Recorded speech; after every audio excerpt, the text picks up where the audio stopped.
Mike Bohn here in Jacksonville with TJ Dillashaw, the former champ and maybe soon to be future champ. We'll see. This is a hugely important event for you, man. First of all, I just want to know, we haven't seen you in a little while. How are you feeling health-wise? Doing pretty good. You know, knee recovery from my last fight's been a longer road than I hoped. I was hoping to be ready by first quarter of this year, but you know, I had so much work done that I just actually got surgery 3 weeks ago to get the scar tissue cleaned out. But I'm on a smooth sailing now to being recovered. Another 3 weeks, I should be 100%. So perfect timing to let these guys figure out who the champ's going to be, and then for me to get my belt back. How discouraging was that to feel you were so close and then kind of have another setback?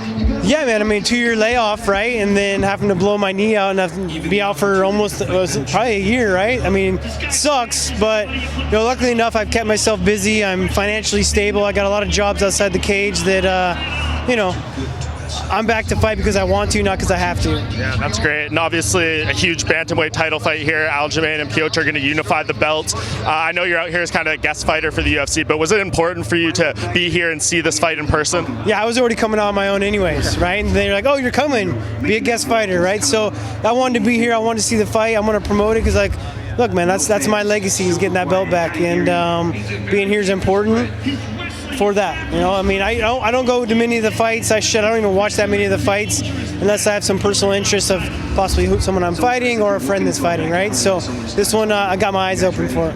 When you look at this belt, I mean, there's an interim belt, there's an undisputed belt. Yeah. You never lost the belt in the cage. I mean, when you look at these title fights, I mean, how do you kind of internalize it? Yeah, right.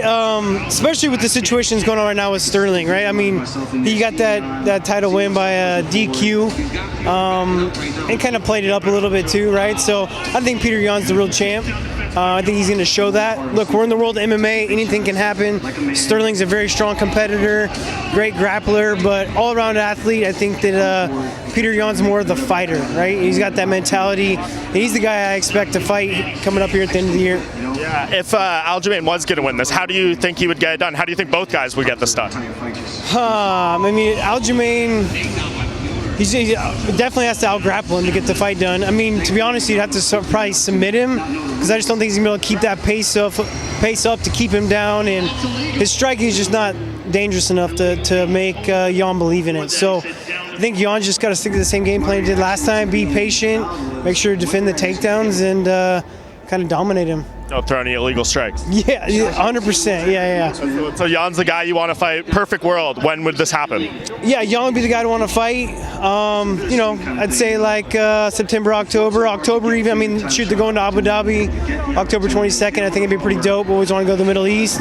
Easier for him. He's Russian, right? So I think that'd be a good time. Somewhere around then. Yeah. And I mean, what would it mean to you? 2-time bantamweight champ already, to be the 3-time champ. Not many people have done that in UFC history. Like, how much is that your motivation at this point to just kind of reclaim that belt that you never lost? I mean, that's all of it. You know, it's 100% all of the motivation, right? I've already proved myself. I came back off that suspension, fought #1 contender on one fucking leg, excuse my language, and was able to get that win, right? And so now it's just about getting it for myself now, getting that belt back. Yeah, and how nice is it to be here? I mean, you've had the call-outs from Jose Aldo and all these other people, but it's here. It's pretty clear you're going to fight the winner. Has anyone told you, like, that's what's next, or how confident are you are going to be fighting the winner of this fight on Saturday? I mean, I'm very confident, but nothing's guaranteed. You know, the sport of MMA, nothing's ever guaranteed. Never know what's going to happen. Never know if someone's going to get hurt, disqualified, right? I was hoping to come back and fight straight for the belt off my suspension, but then the DQ happened, right? So, I'm very confident, but just keep your fingers crossed, I guess you'd say, right? Yeah, you'll be cage side Saturday night. Really looking forward to seeing how this whole thing pans out, and really appreciate the time, man. Of course. Thank you.